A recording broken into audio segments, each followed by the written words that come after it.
ابدأ بمن جل في توحيده وعلا والحمد لله حمدا طيبا كملا كم في السماوات والأرضين من عبري. Good afternoon, everyone. Very glad to be back with you again. And I'm more than happy to be back with someone that I've spoken to previously. I've recently published the conversations that we had in 2022 and 2018, going back a bit now. Professor Isa Blumi, where are you based now, actually, Isa? Sorry. You're in Stockholm? Okay. Yes. Who is, Isa is basically a historian, senior lecturer, and associate professor of Turkish studies at Stockholm University. Is that correct? No, I'm full professor now. Okay, sorry, my apologies. It's okay. Yeah. And I have to say, I mean, what brought me to you was your book, Destroying Yemen, What Chaos in Arabia Tells Us About the World. And I was watching a recent interview that you did with the American University in Beirut, and there were a few points that you raised there that I'd also like to cover in our conversation if we have time. But just introduce yourself to people, how you got involved with Yemen, and basically point people to where they can find your work and follow your incredible research and historic works. Right. Well, first of all, thank you for inviting me back. It's nice to speak with you. I'm glad you're somewhat safe from everything that has been happening the last year and a half or so in the Levant. But yeah, who am I? I'm just my mother and I, refugees, ended up in North America, and following her crazy life, I became very independent early on in life, and I've always traveled the world. My interests were initially at a theoretical level, looking at state formation in Latin America, going back to the 18th century. But increasingly, I was drawn by my experiences in the Horn of Africa and Southern Arabia during my travels, and I was completely blown away by just what an amazing place Yemen was. And my instincts, I think, have been proven right just by the resilience of the people that I met in 90, 92, 93 for the first time. And I've been going back ever since. It's not my only area of interest, but I have looked at Yemen through the prism of the late Ottoman Empire, comparatively with my father's homeland in the West Balkans, and have also believed to make the link between what happened in the past to understanding what's happening in the present. And Yemen is one of those places that really has a kind of a sense of a continuum. There has not been a successful excision of the modern Yemenis from the past. They continue to stand on principle against the very forces that has disrupted otherwise the larger region from its past, with the American ambassador recently saying that there's never been any kind of stability in the region, and why should we expect stable nation states today, demonstrates the kind of ignorance, but also the narrative where the Middle East, the global South, without Western civilization, would otherwise be at each other's throats and killing each other, where in fact it's the opposite. And Yemen is, I think, a very good example and a good case study of making that point. And that was one of the underlying suspicions about what was happening in Yemen, and led to my delving more deeply into Yemen's 100-year history, if you will, with this phenomenon called liberal modernity, financed capitalism and an empire, basically. That's what empire is, what it is in our 21st century. It's this byproduct of these transformations of the 18th and 19th century, and it has implicated Yemen in many ways, but Yemen's resistance has in many ways informed the evolution of this imperial project, not to the detriment in many ways to all of us, but it's not Yemenis' fault, and they're the ones who are the only ones that seem to be organized in effective ways to resist outside of these small pockets elsewhere. So to me, the last hope for all of us is if we can somehow embrace the ethos that millions of Yemenis, for a number of reasons we can talk about, still sustain and hold dear to them, including standing on principle against the injustices and the criminality of the larger world, let alone their immediate neighbors who have waged war on them for years.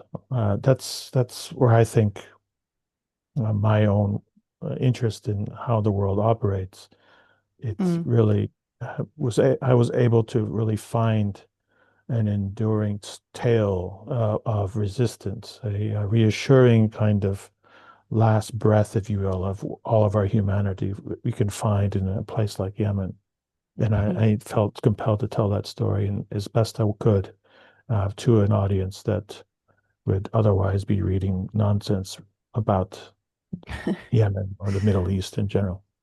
Yeah, absolutely. I actually did a Google search or a Brave search or whatever it was, and it's quite horrendous what comes up on the first sort of 10, 20 pages about Yemen whenever you put in a search regarding and when I was actually looking into the history between northern Iran and Yemen, and nothing comes up. It just comes up as Yemen being an Iranian proxy, and that's it.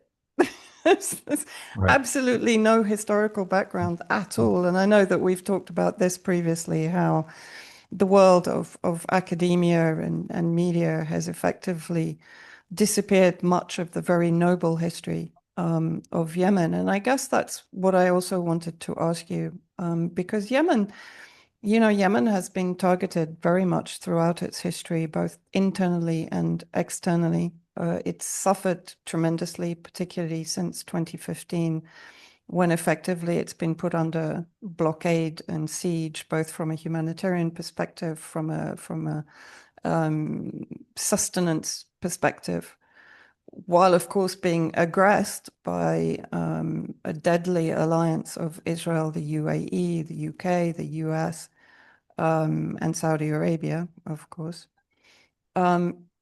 And yet it has, as you have said, despite being described by many of these academics and many of these media outlets as a tribal society, a backward, I'm quoting them, a backward tribal society.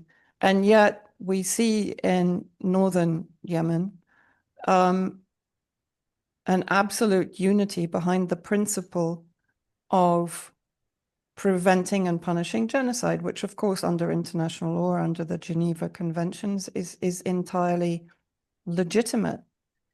And when I speak to the Yemenis that I'm in touch with, their greatest fear is the judgment of God if they don't fulfill their duty to prevent genocide. Now, whether you are a believer or not, as human beings, our moral compass is completely off, if we are not saying the same thing, even if we don't have a religion, if we don't believe in God, even from a moral humane perspective, the perspective of humanity, we should not forgive ourselves if we don't do everything in our power, however limited it is, to prevent this. What, in your view, in the history of Yemen, has given them the ability and the resilience and the resourcefulness to do what they're doing now? Oh, I don't think it's anything particular about Yemen per se, other than the fact that they have remained and have fought tooth and nail to preserve their autonomy, their independence. I would assume that if I would hope that in many a society in the neighboring area of Palestine, that if there were not these oppressive dictatorships, that the conditions would be very different in the rest of occupied Palestine, in Lebanon, in Syria these days, in Egypt. I mean, even consider southern Yemen. I mean, a city like Taiz, which is divided now since 2015, 2016, on the side where the Ikhwani and the UAE, Saudi factions are dividing up the control of that city, they're not allowed to rise up and raise a fist and declare their solidarity with people of Palestine. While just across the dividing line of the city, every Friday Jummah prayer, you have hundreds of thousands of people declaring themselves ready to fight on behalf of the peoples of Palestine.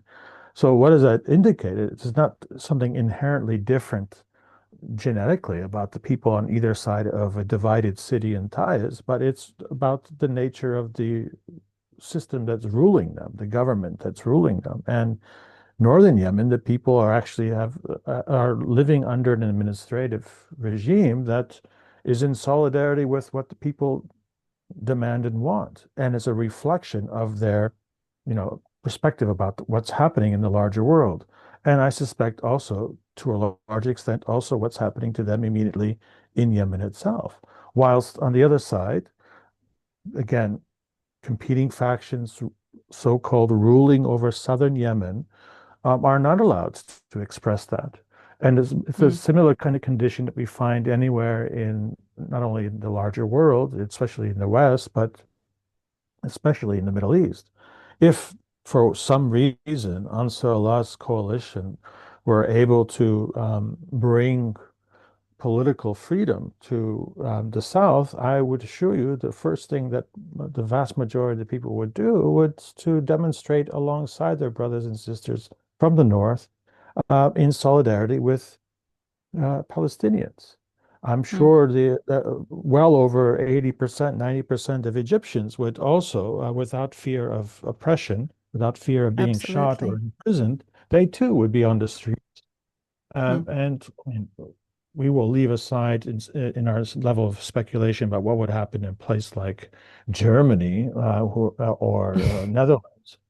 But rest assured that in many parts of the world, we are living under regimes that are highly invested in subduing, suppressing, and criminalizing any iteration of solidarity, not only for peoples of Palestine, but peoples elsewhere who are facing the violent oppression of global capitalism. So that, I think, is probably the best way of answering it. But Yemenis, again, in larger numbers, again, over 21 million, the vast majority of people who are Yemenis who live in Southern Arabia are living under an administration currently in North Yemen that is a much better reflection of what the vast majority of people believe and value.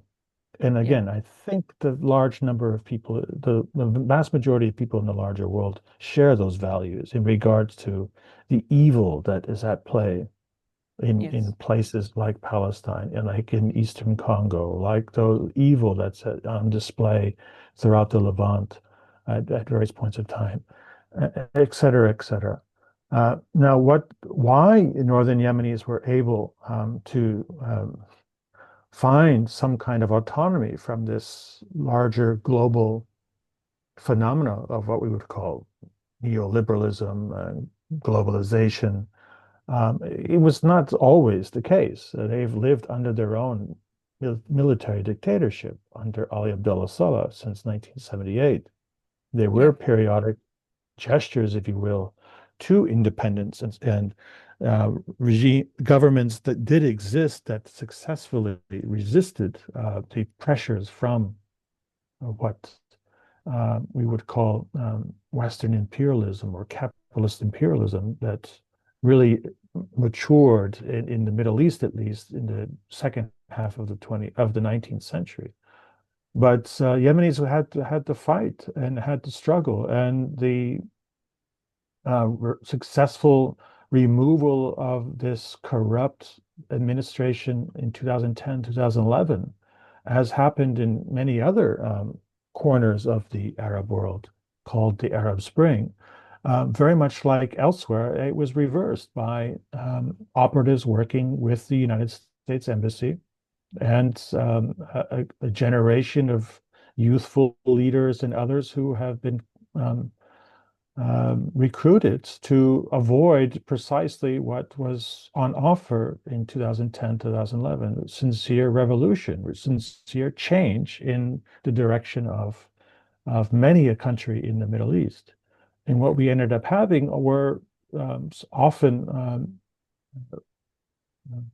overtly, uh, let's say, Takfiri-like elements that were going to impose a draconian kind of regime that would be in accordance with this neoliberal system, suppressing the populations and demanding that they basically convert themselves and subvert themselves, submit themselves to a economic regime of subordination, of enslavement, with the lion's share of the assets of their societies, of their states, being privatized and being funneled off to service the interest of a very small group of Western-based individuals or circuits.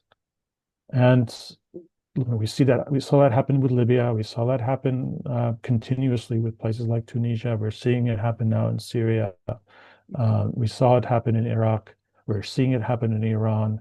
I mean, it's really northern Yemenis had reversed the counter-revolution of 2010, 2011 in the end of 2014.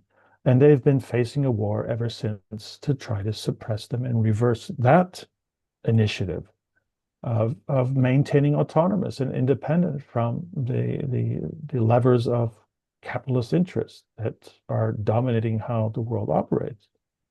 And so, again, Yemenis, there's something about, certainly, I don't want to be overly deterministic, but there's certainly something about the topography that makes it very difficult to conquer northern Yemen. Its population have long been, until the 1970s, 1980s, long been self-sufficient with food. One of the tools of war on northern Yemenis, as you mentioned, was indeed an embargo to try to starve them into submission in 2015. But that has been largely, thankfully, reversed, and remarkably, if you consider the conditions in which this has taken place. Earlier this year, the Ansarullah has declared that northern Yemen is now self-sufficient in wheat. And they're moving very quickly, despite, again, every effort to make it impossible for northern Yemenis to be independent in terms of their food supply. They're going to be self-sufficient in many other crucial food products moving forward, very much like Yemen was for millennia before then. So I think that there's big combination of factors that contribute to why northern Yemen in particular has been able to endure, while, for instance, southern Yemen has been successfully peeled away, if you will, from this revolutionary esprit that had always been there, especially with South Yemen. We know from the old Marxist government that existed there for a while. People were, for at least 2 generations, educated in a kind of narrative of solidarity in the global South, of resistance, of revolution, the possibilities of collective action. That has been reversed, obviously, with what has happened since unification, and certainly now under these dubious and very ineffective, let's say, militia-run government or governments that are currently administering the South. Southern Yemenis have a very unfortunate for them, a very different trajectory, and for many, many decades. largely because of the way the British operated in southern Yemen, working through proxy families initially, very much akin to what we saw in the Gulf and in Yeah. with the Sauds. The southern Yemen more or less suffered under similar kinds of conditions of indirect rule, as the British would like to call it. While in the north, they remained very much in partnership and commanded and demanded, whether it be the Ottoman Empire or any kind of post-Ottoman states, to actually operate in a very different set of conditions, which was largely ones that what we would call democratic in the West, where you would literally have consultation constantly taking place, where communities were largely able to negotiate their relationship with the imamate, which was the form of state, if you will, that existed prior to the 1962 republic that took place during a coup, initiated through partnerships from Egypt, far from being a progressive enterprise. I have argued, and there's a forthcoming article about this, in fact. Nasser and both the Soviet Union and America under the Kennedy administration envisioned Nasser as being one of those key regional actors who can help usher in an era of modernization, a transformation, if you will, of the Middle East in ways that would not be too revolutionary, too contradictory to the trajectories that was laid out in large part by agreement since the interwar period, or at least after World War II. I mean, those iconic meetings between Churchill and Stalin in Tehran in 1944 and divvying up Europe, I think also includes in both these enterprises' vision bringing to heel the potentially very diversionary and contradictory challenges to European domination from the South. The anti-colonialism movement that saw a staggered and very much curated and let's say managed anti-colonial process in which the old Europe negotiated an end, but they never saw a complete separation between their colonies in Africa, in particular Southeast Asia. I mean, we didn't want to see a replication of Vietnam or some of the more bloody wars of Africa in southern Arabia. So unfortunately for Yemenis who were kind of pushed into this kind of modern era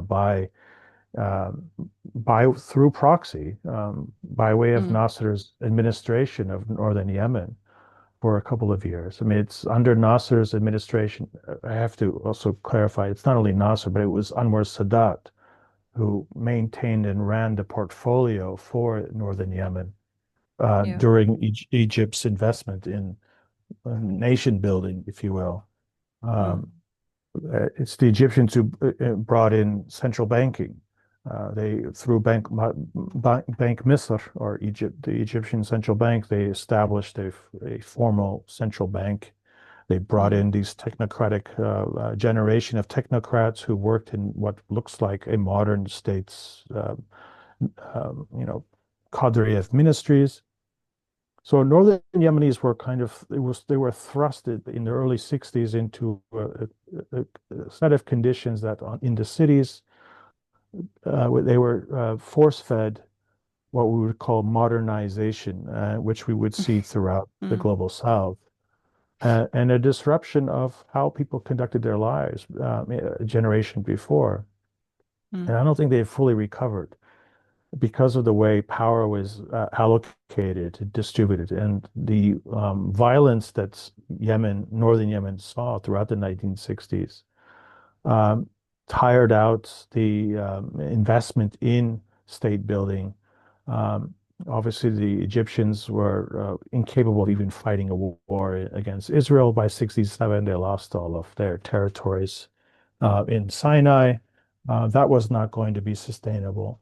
Saudi Arabia was then given the responsibility of overseeing the North Yemen portfolio, and we would see ever since um, a rudimentary republican, a rudimentary form of a republic with dominated by what a very astute scholar of Yemen, Martha Mundy, who's also a British anthropologist, but also Serge Eli, they called the manufacturing of a tribal Yemen.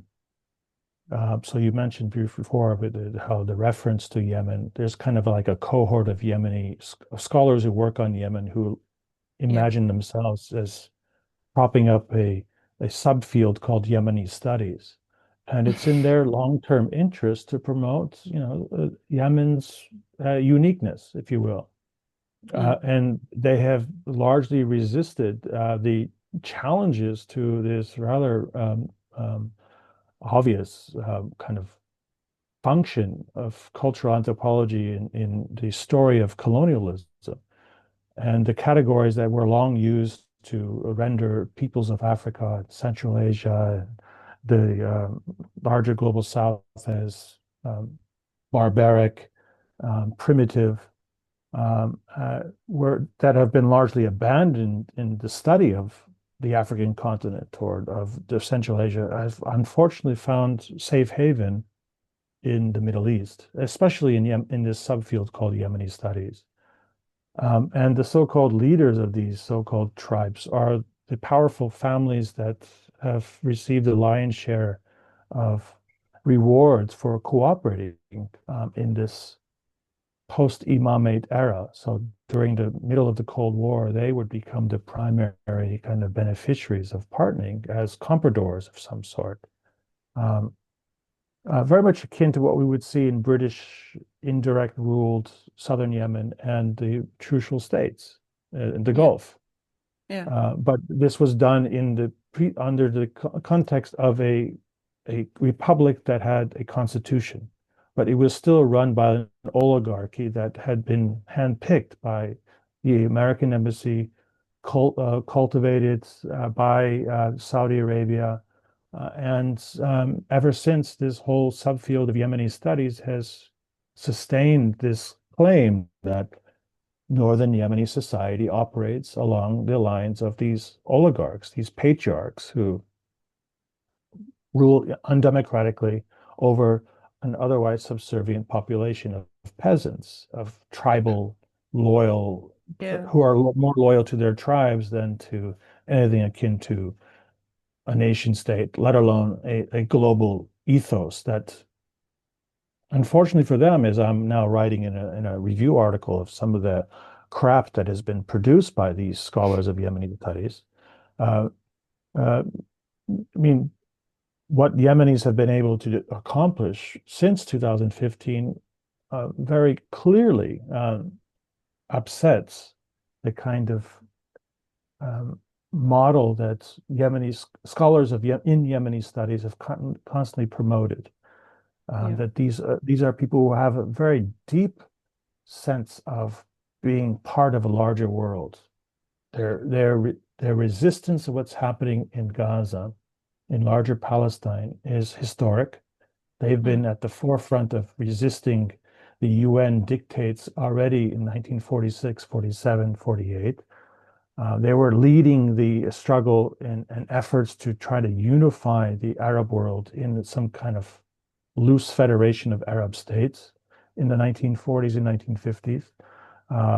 This eventually led to frustrated break with especially Nasser in 1961 only. But Yemenis have sustained this idea, this collective. They're very knowledgeable about the larger world. I mean, you could go be in the farthest village, seemingly so isolated, but they had radios. They certainly are traveling constantly back and forth and interacting with each other.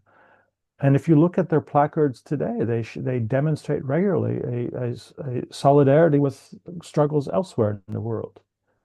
It's not only Che Guevara and these kind of old um, historic figures, but there are pictures now of Ibrahim Traoré from Burkina Faso. And there are every time there's a new Yes. hero in the global south that emerges, they're part of the display of solidarity that comes from people of northern Yemen. Yeah, definitely. So that I think there's something they from one generation to the next, they know that there are forces at work to try to destroy their ability to collectively work together, to find a meaningful way to conduct and have a life through family. They are very loyal to family. They're very loyal to this understanding that you have to care for each other. It may indeed be an ethics that's drawing from Islamic tradition. I would like to think that human beings, as you mentioned before, even if they're not religious, have this sensibility out that, it's in everyone's interest. If you want to just think of it in terms of purely self-interest, it is in all of our self-interest to resist these forces that are being thrust upon the peoples of the global south in very violent ways. These are the same forces that brought my mother and I as refugees to North America, and we had to live through the crap of being, lower, working class people all of our lives. Yeah. And those of you who are in Britain, in the English-speaking world, listening to this podcast or this interview, you're not that far removed from being a serf, from being property, and you are most likely being treated as property right now, as an asset or as a liability by powerful interests who are using war against other liabilities right now, and most likely are going to be more than willing to use violence against you if you're seen as a liability moving forward. So it is in your personal, private interest to support the peoples of Gaza in their struggle, to support the peoples of North Yemen in their struggle for maintaining autonomy, independence, and to give them, support when they project an ethos, which in international law, by the way, it is a requirement of every sovereign entity to intervene to stop genocide. That is in the Geneva Convention, which I find remarkable that lawyers who are on the right side of these arguments are not making a point more loudly, because it is indeed a requirement of every sovereign state who have signed the Geneva Convention to stop what is happening. This is why on mainstream media, they're so keen on making sure that no one describes this as a genocide, because that means there are legal bases to bring governments to court. But that's another thing altogether. Yeah. I think Francesca Albanese, to be fair, has been very strong in her statements along those lines, exactly those lines, that every country in the world today has the responsibility to end the genocide and to do everything in their power. And I think Ayatollah Khamenei put out one of the strongest statements within the kind of the BRICS circle, and it was clearly directed at the members of BRICS, because he said all Islamic and non-Islamic countries have a responsibility to quarantine the genocidal entity. In other words, to do everything in their power to end trade, to end assistance, to expel diplomats from their country, to end all diplomatic relations, and so on. And of course, we know that apart from South Africa and Iran, in reality, the BRICS nations are not doing this. And that sort of brings me on. You've spoken very eloquently about the history of Yemen. And I guess for me, I want to try and understand why are countries as powerful as China and Russia, even India, but I would say let's look at China and Russia, because they have a historical connection to Yemen. So let's talk India, about. by the way, Vanessa. Yeah. Sorry. Okay, that's my from ignorance. British imperialism. Of course, yes. Yeah. And while Yemen is behaving with such integrity, moral integrity, And yet it has effectively very little support. I mean, we talk about its resilience, its resourcefulness, the fact that it has been able to do all of this with a blockade on everything. So it has actually received very little assistance from even what would be considered its allies. And with Russia and China, the fact that there is no follow through on the condemnations of what the Zionist entity is doing in Palestine, in Lebanon, and in Syria now, of course, also.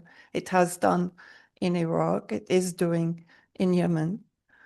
Why is this? In your opinion, with the historical connection that the BRICS nations have with Yemen, and the importance of Yemen, of course, for China in particular with the Belt and Road Initiative, why are they not doing more both to, as Ayatollah Khamenei said, to quarantine Israel and to support the members of the resistance axis, particularly the state resistance actors like Yemen? Why are they not doing more concretely to, one, follow through on international law, and to a large degree to protect their interests, or do their interests lie elsewhere? Well, I mean, if we just look at the track record, the failure of intervention, it behooves us to maybe start speaking about international relations and global politics, political economy in different ways, and avoiding altogether the simplistic binary, where clearly the political classes since the end of the Soviet Union, maybe probably even before the formal end of the Soviet Union, and certainly since at least the 1970s, when Kissinger and Nixon administration made overtures to China to work and collaborate and to appreciate what has functionally happened to the world. I mean, Europe and North America is to a significant extent deindustrialized and relocated their industrial capacities to China. This has been a long sustained partnership. Now, the political class in China may very well be very much part of an international class these days, as opposed to solely a Chinese one. If you look at just how integrated China has become into the functioning of the global economy, the role of the billionaires in China, who sometimes we see in the press, they have been brought to suffer for breaking certain sets of rules and regulations, perhaps, I don't know. But in Hong Kong, long servicing British capitalist imperialism, I don't think has changed quite that much since it formally became incorporated into the sphere of Beijing's interests. And very much along the similar lines, I think after 1990, 91, this regime that was put in place thanks to Yeltsin's kind of oversight, and Putin seems to be a continuation of that to a large extent. Russia is very much part of the international global economy as well, with very powerful interests who are beneficiaries in a world that's increasingly seemed to be chaotic without any kind of rule of law in the traditional sense. And where in the past it was not cost effective, it was considered to be too costly to put boots on the ground and invest in building infrastructure to link the forested areas of Central Africa, for instance, with either the Indian Ocean or the Atlantic Ocean. Now, with China in the huge resources, financial resources it has been able to accumulate as its population is becoming increasingly, enter into a working class, middle class kind of status.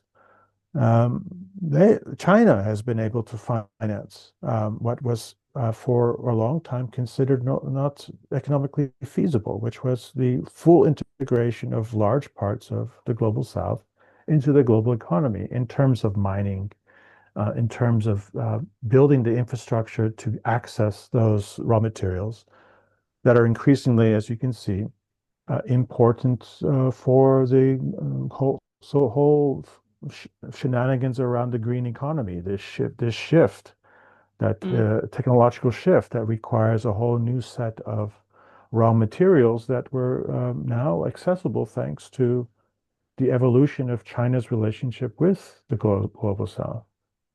So the very fact that Chinese companies are heavily invested in occupied Palestine, in the regime that's actually occupying Palestine, and Yeah. let alone looking the other way and probably profiting from the strong relationship with what Turkey has done to Syria, or obviously the United States, um, before end of 2024, let alone what's going to happen to Syria now. Let alone the very fact that Chinese companies, especially its oil interests, have been continuously getting Yemeni oil and natural Yes. gas for significant savings in terms of market value. I mean, Russia's oil and gas wealth, because of Actually, the sorry, just to yes, interrupt you there for 1 second, Lisa. I mhm, think it's important that people understand also the what is effectively the looting of Yemeni oil. I'm presuming it's being done through the Saudi puppet regime, which of course is recognized under UN Resolution 2216, which effectively imposed the blockade and siege on Yemen. Because I know that there were many statements put out by Ansarullah, even threatening Chinese-owned tankers when they were docking in yes, the south yeah, to basically take the oil. So I think that's important for people to understand. This wasn't done in agreement with the constitutionally elected Sana government. This was done through the back door with Saudi interference, basically. Yes? yeah. In conditions of chaos where there Yeah, is really no formal government, I have to highlight yeah, that in the South, it's actually three competing entities that are yes, rarely in agreement about anything.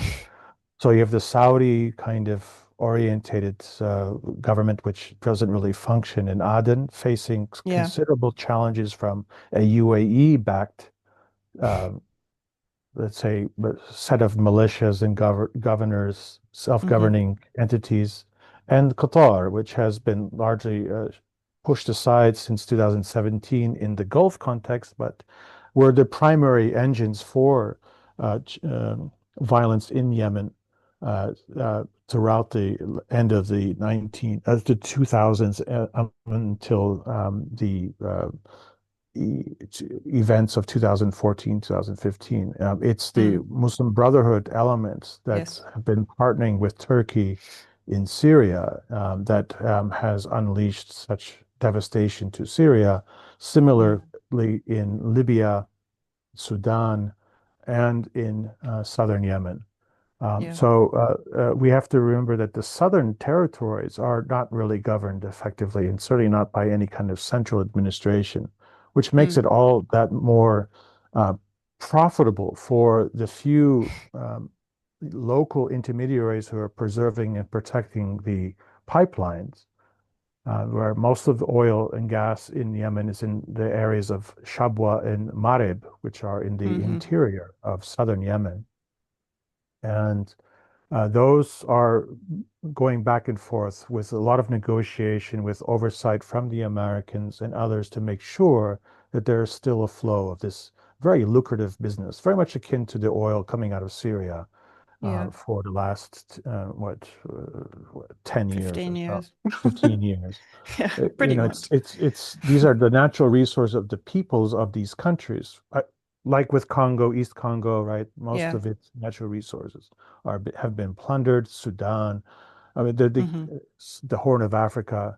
Is just the number of cases, examples around the world. Then who are the primary beneficiaries? These are not rogue elements. They have to be integrated into the global economy. They are basically whitewashed by handing over highly prized raw materials at significant price reduction.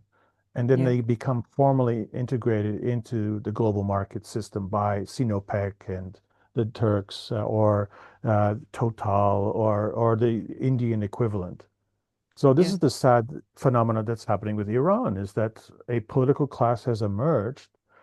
Rafsanjani in the 1980s was a representative of that first iteration, if you will, of a significant diversion of the principles around the Iranian Revolution.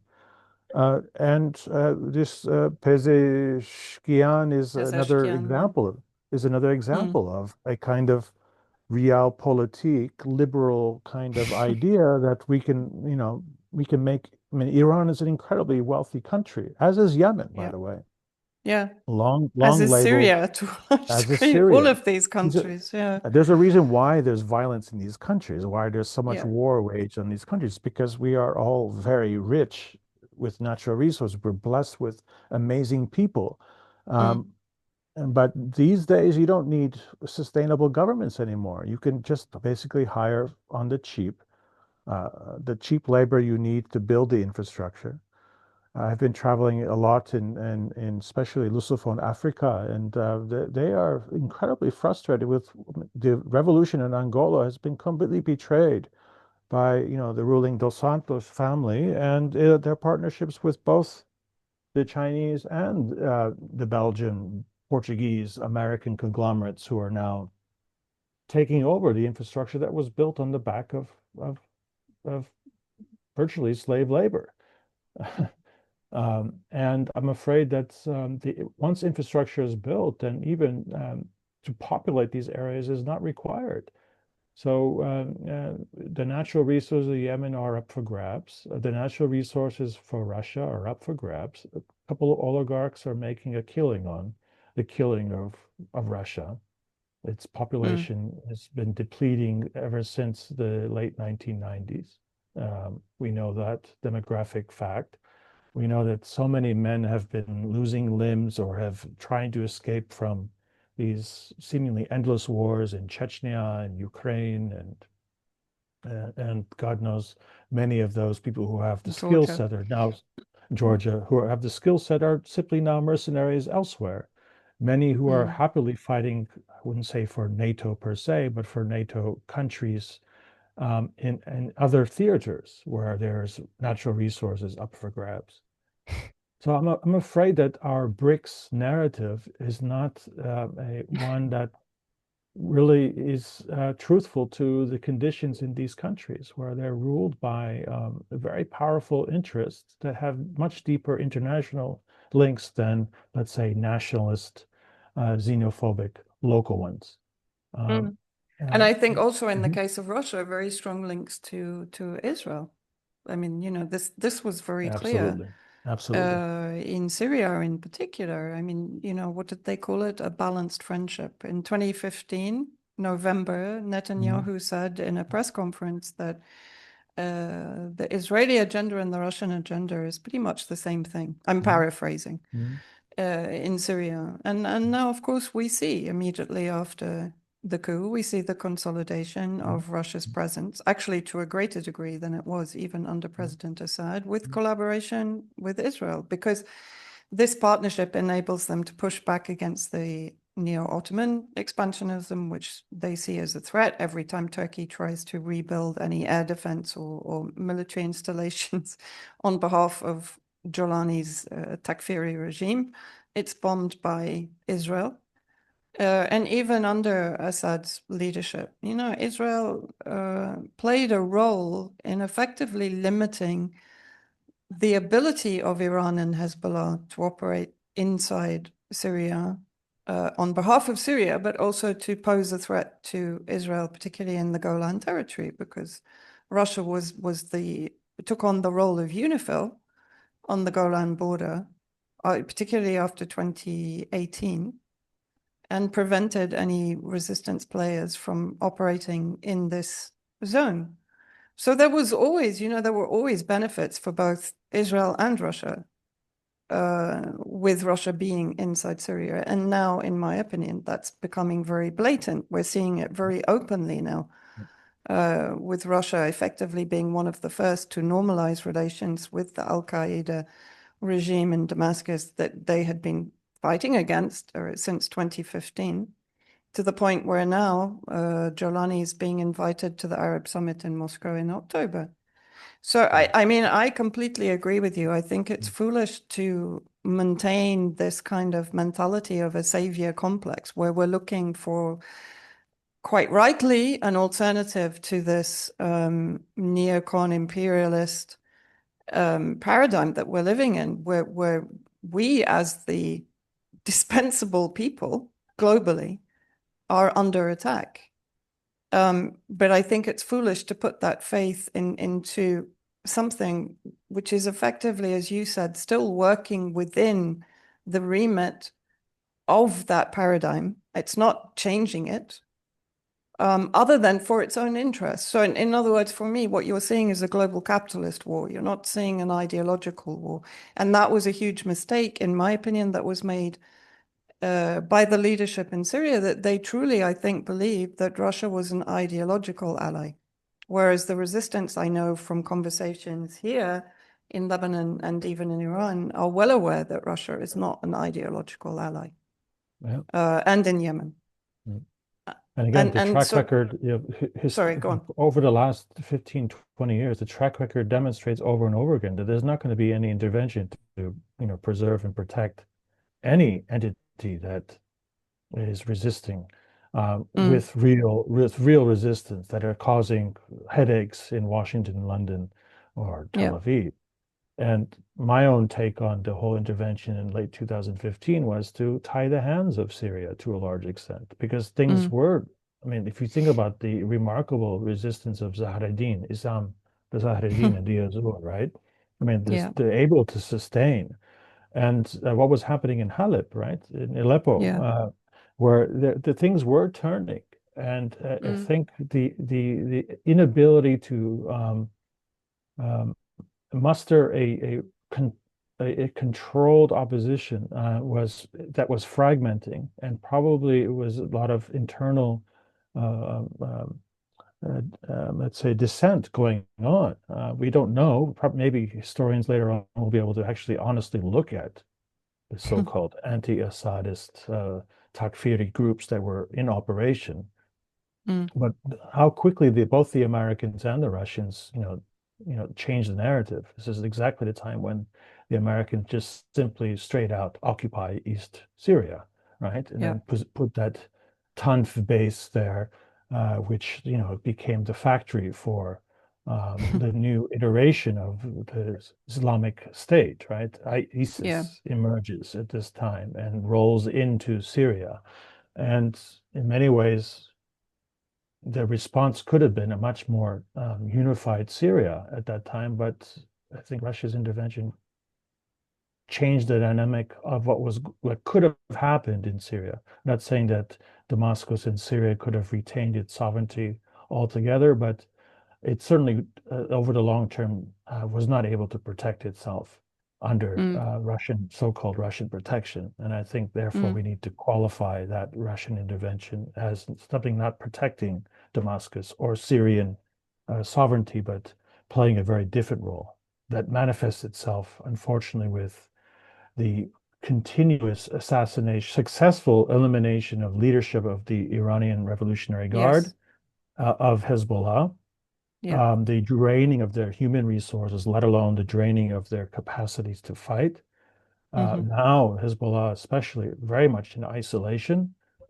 I don't think there's any more a kind of real organized resistance in Syria anymore to what has happened since late 2024. It's certainly not going to get any help from Iran anymore. And that extends to this whole narrative that Iran has somehow been responsible for Ansar Allah's survival, which is purely propaganda coming from the West, and it helps sustain some Iranians' kind of sensibility of being a global player. But Yemenis knew from the very beginning that they were on their own as well. Indeed, a full embargo forced them to be entirely resourceful, perhaps with some engineering help from those who were able to sneak themselves in, but everything that's flying out of Yemen right now is homegrown. Yeah. There is no ships delivering missiles. I mean, Well, that's even one of Trump those. has admitted this, actually. Yeah, I mean, what a ridiculous image. I mean, you have a full embargo where people are starving to death, and that somehow they're bringing in ballistic missiles. I mean, people are really just, it's amazing what people can pass on as, analysis. Well, they don't Uh, think rationally. That's, and the media doesn't encourage rational thinking. It doesn't no, encourage logical thinking. no. I mean, And the just same think about, actually with Hezbollah. Sorry, I just wanted to make a sure. point there because the fact that Syria did resist for the, what was it, 14, 13 years that it did.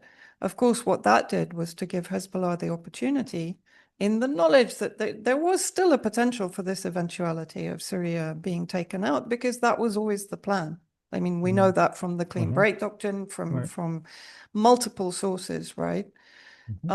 So it gave them a window of opportunity to develop their own logistical capabilities, their own manufacturing capabilities, development capabilities, and so on, because they knew at some point they would have to act independently, just as Yemen has done, because Syria was not only the land bridge, it was also the manufacturer of many of the weapons used by the Palestinian resistance and by the Lebanese resistance. So, it was always going to be, and I think there was a conversation between a Mossad director, whose name again I can't remember today, where they were talking strategy. I think this was way back around 2003. And one military guy was saying, well, we should take out Lebanon. He said, no, you take out Syria first, because you break the spine, right?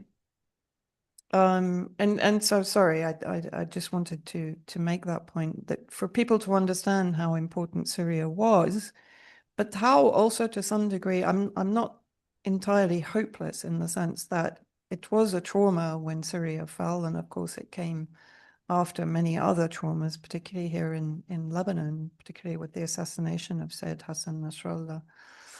But at the same time, it's almost, if you look at the case of Yemen, and Hezbollah was actually very good on the advisory front with Yemen. I mean, there are multiple photos, I think, of Hezbollah members in Yemen and so on. They have a strong partnership. And I think if we're looking at Yemen and the resilience and resourcefulness that they attained, and you look at Hezbollah and the fact that before the ceasefire, Israel couldn't advance more than 2 meters into southern Lebanon when fighting on the ground. So I think, it's very easy to fall into despair these days. We talked about that just before we started the conversation.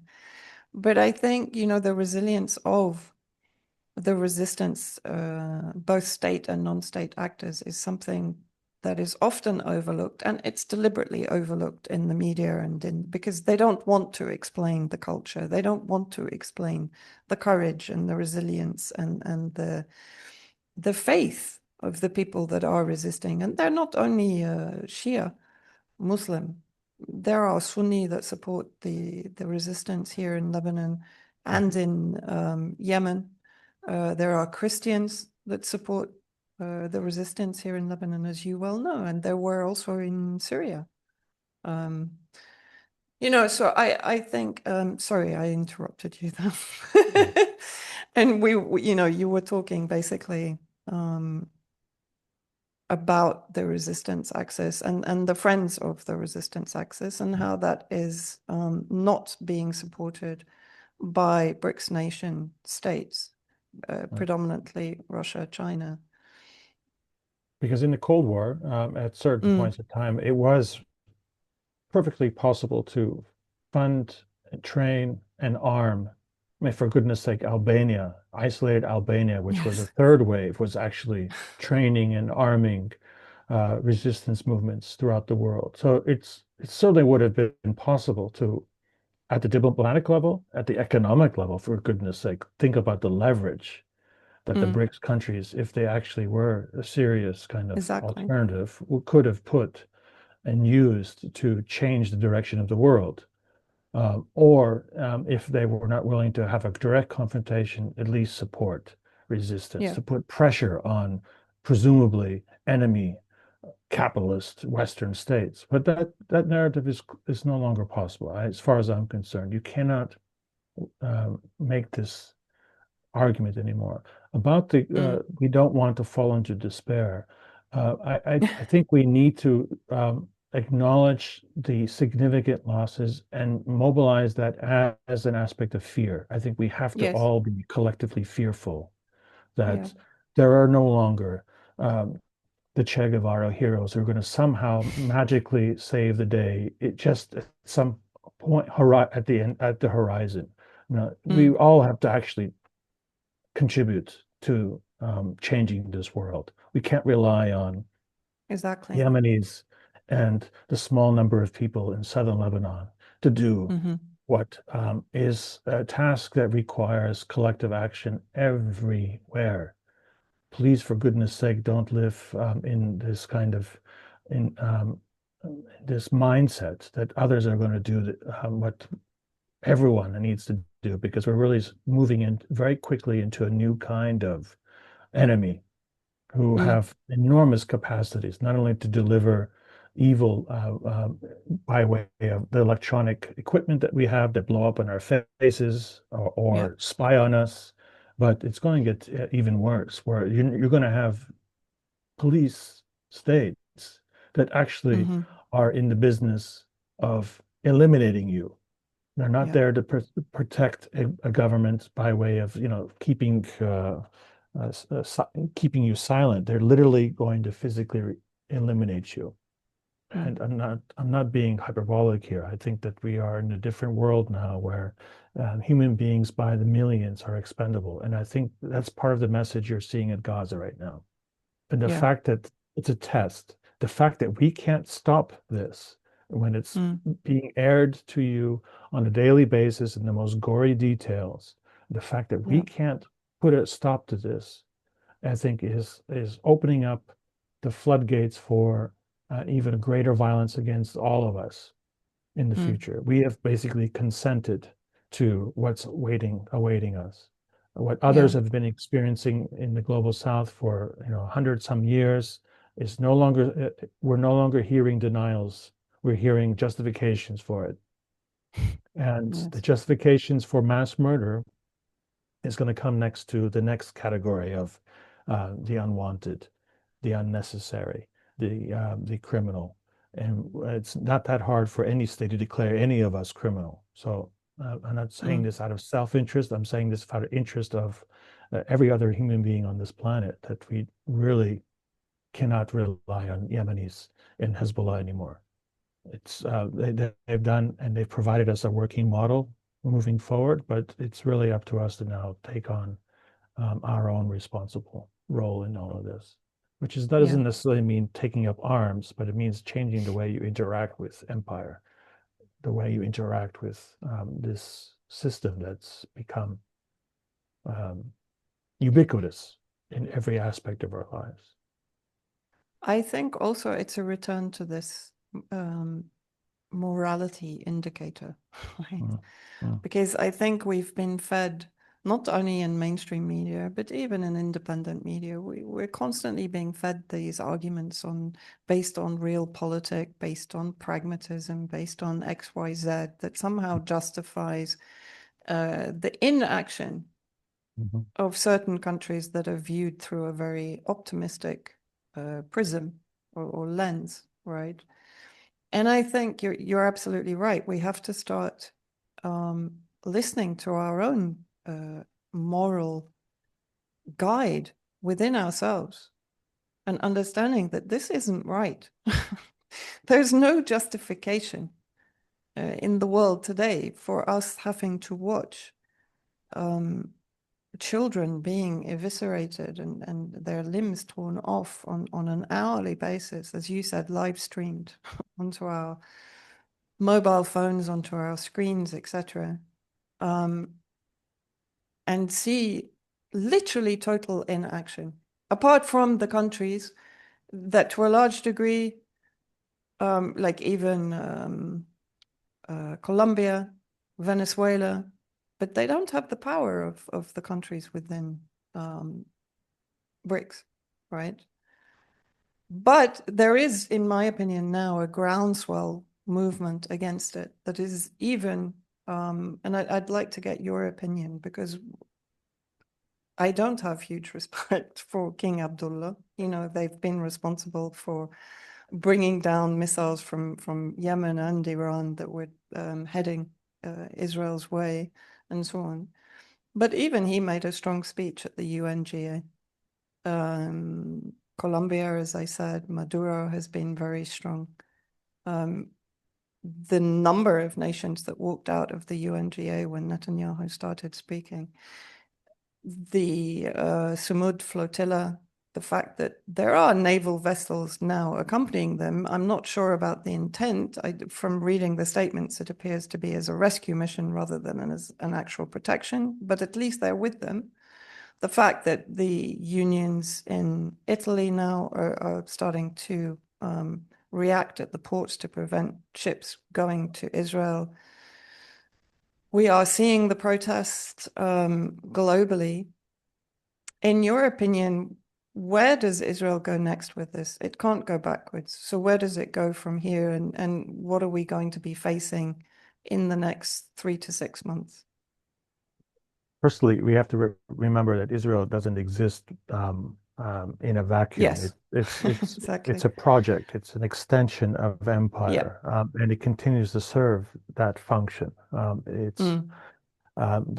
Maybe elements of the political economic elite of that entity have seemingly become completely independent of the mechanisms of control and using Israel for what it is, but it continues to service a much larger enterprise other than a Jewish homeland or creating a greater Israel. That's all, I think, the kind of distractions that come with colonialism and imperialism in general.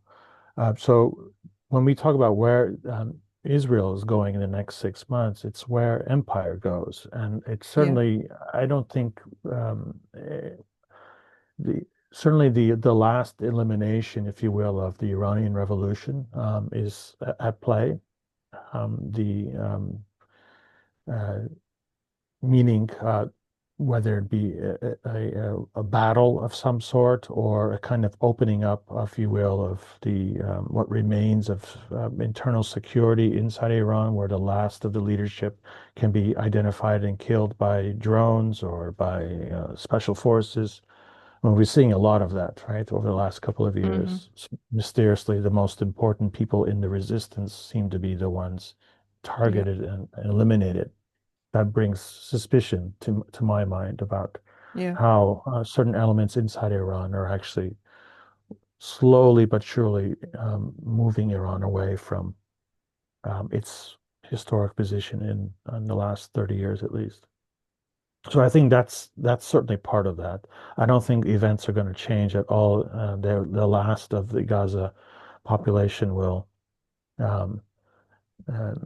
find either a much smaller territory from which they'll live in concentrated zones where there'll be mass death because of a disease of hunger and continued violence against them.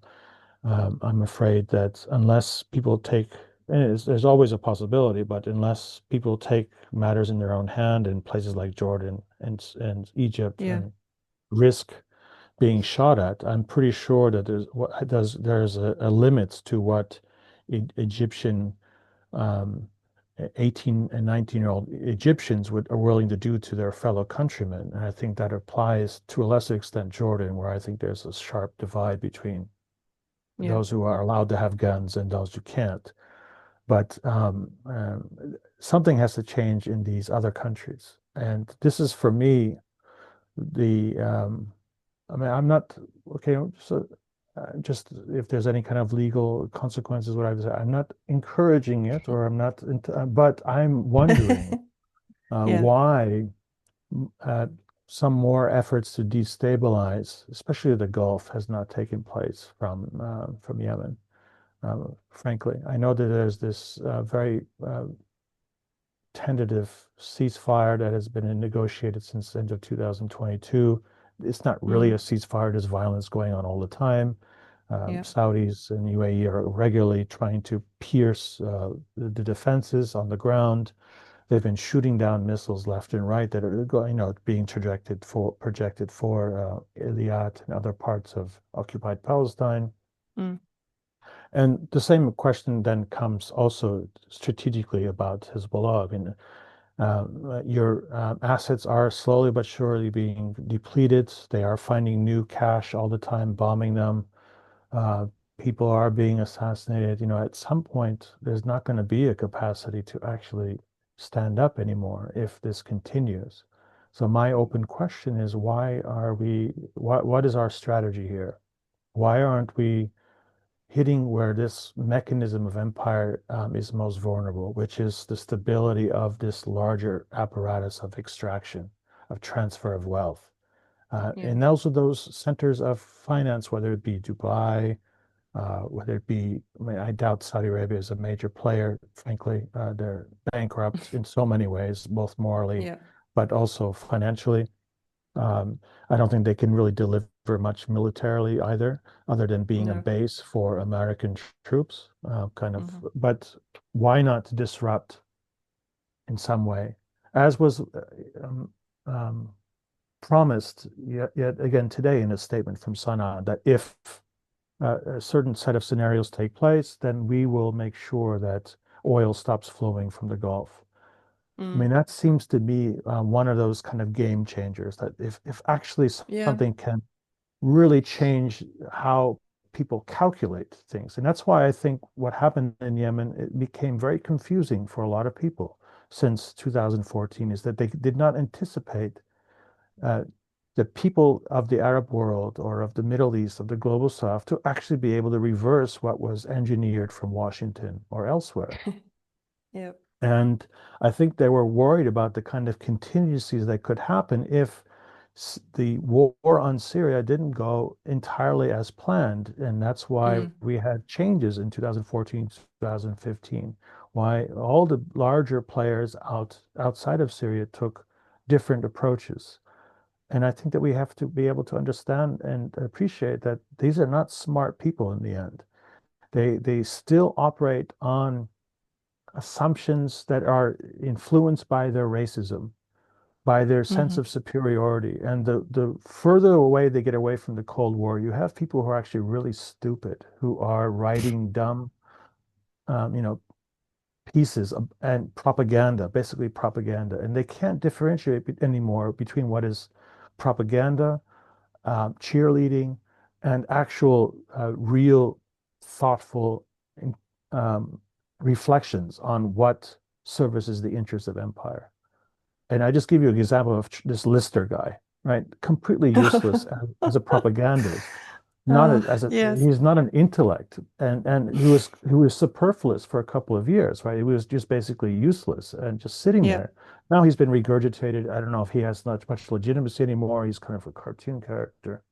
But just Washington and the think tanks and the people who are drawing policies are filled with those types. They have actually no capacity to anticipate, other than through their kind of very narrow understanding of the world, infused by their studies at Georgetown or at Harvard or at Oxbridge, full on racist Orientalist kind of stereotypes about how the global South works, how the working classes in Europe and North America work. And if we can upset that, if we can actually do something that was not anticipated, that forces everyone to recalibrate. And that really then creates the kind of conditions of dissent inside empire. I don't think Netanyahu is operating as a rogue element at all. I don't think the No. right wing. I think really are doing the bidding of empire by streaming live mass murder. And I Absolutely. think that the sable rattling about the West Bank is another indication of just how incompetent, unfortunately, the resistance has become in many parts of the world. If we could somehow reverse that sense of incompetence and therefore the confidence of those who are drawing policies now to be even more cruel and nasty about how empire operates, if we can somehow punish them by, throwing the tool or throwing something in the works, as they say it in English. I'm not saying it right, but just confusing the whole scenario, the kind of game Yeah. planning that, they have scenarios that they play in these think tanks. Let's see what happens if this happens, or let's figure out and how we would respond if this happens. I can assure you that they cannot anticipate and would not anticipate something happening along the lines of blocking trade in not only oil and gas, which I guess could be easily found elsewhere, but let's say the way um, global finances function, the way the circuits of finance plays out. I was just in Brussels the other day, and we had a cyber attack on the airport, so everyone had to work manually to get boarding passes and Yeah. things like that. Heathrow, I think, had a similar attack in Berlin. Yes, they did. That's one way of course, creating complete chaos, which would be an interesting scenario. I don't think Yemenis or Hezbollah has the capacity to do that. But if they did something out of the Iran does. extraordinary, Iran has but they don't use it, do Yeah. they? No. Well, they've used it to garner quite a lot of intelligence from Israel, according Right. to Yeah. recent reports and so on. Right. So yeah, they Yeah. definitely have the capability. And even if it's not a state-led campaign, I mean, Mm, there are, cells mm, of Iranian hackers that have been mm, doing quite a mm, lot of work mm, from that perspective. So mm. yes, they definitely have the capability.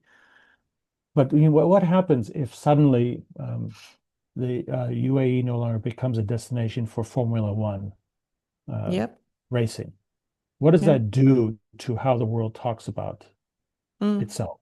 I mean, we have to change how. I mean, right now it's very easy to talk about Yemen as an outlier, as they don't even talk about Yemen in Western media, which indicates something to me that they're a little bit nervous about the whole narrative, how it's perceived to be bombing a country that has been under siege for all these years. Anyways, the fact that they had to stop their bombing using aircraft carriers in the Red Sea because apparently they were hit a couple times by Yemeni anti-ship missiles, which is a quite remarkable feat in its own right, if you think Mm. about it.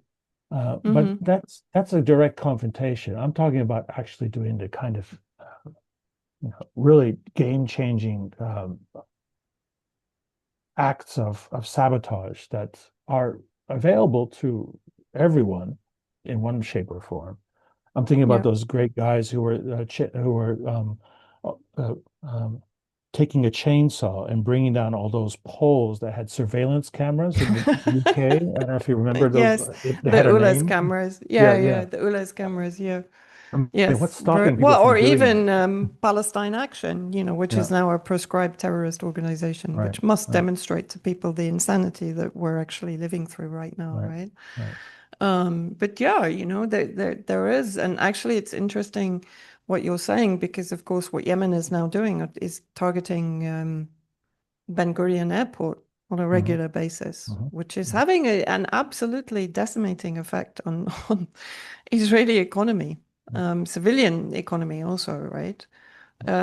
So airports for me is another thing, right? Of course, you want to avoid civilian casualties, not that the West or empire or the Zionist movement avoid civilian casualties, but I know that the resistance operates from a moral ground Hmm. rather than from a murderous neo-colonialist ground, right?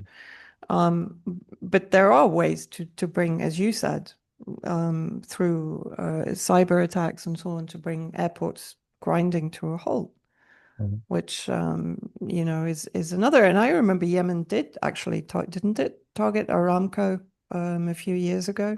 Yeah, and that's what ended the formal war on it, is that they were basically brought to their knees, the Saudi Arabia and the UAE, and they could do that again fairly easily. And I'm just again surprised because it's been some nasty bombing. They wiped out the whole civilian government.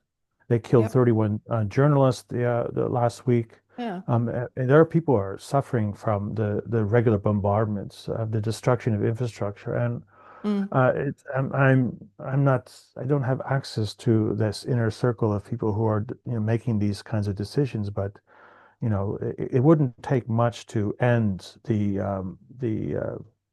let's say the narrative about how great an investment opportunity Dubai is for Nigerian money, right? Or for that matter, Saudi Arabia. It wouldn't take that much. And that was one thing that really ended the formal war against northern Yemen in the first place, was their deliverance and destruction of refineries, of pipelines, hitting an airport in Abu Dhabi.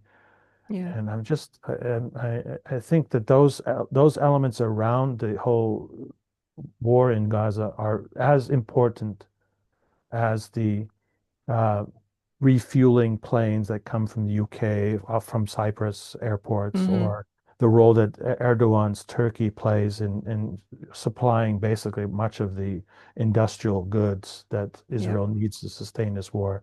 It's the neighboring countries, Egypt, Saudi Arabia, the Gulf countries that are also and Jordan, who are providing equally criminal sustenance and support. And it seems to me that they are part of the genocide, and they also, in a legal sense, are therefore equally criminal. And therefore, all sovereign states have a responsibility to end the genocide, which includes those who are facilitating it. Complicit, yes. Or complicit, Yeah. So Isa, again, thank you. Okay, we have no time. No. We have time. I just don't want. I'm conscious. I've kept you for quite a long time. But did you want to finish up with something? No, I would just end up saying the same thing. So hopefully the audience gets the point. No, thank you so much, Isa. And I would love to actually do these conversations more often if you have the time, because there's a ton more elements of the whole subject. I mean, I'd love to talk to you about, I know you mentioned on the AUB interview how Yemenis have influenced unions and workers globally, actually, after they left Yemen. And so there's many things that I kind of wanted to get into with you, and I would love to have another conversation with you in the next few weeks, if that would be possible. Absolutely. Thank you, Vanessa, for giving me the opportunity to talk to you. Thank you so much, Isa. Please take care, huh? Yes, me too. And to everyone else. Thank you. أقصب الله بالرضا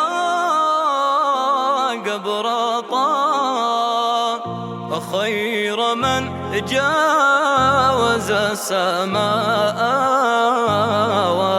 ليلا أخصب ليلى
للناس كما مثل النجوم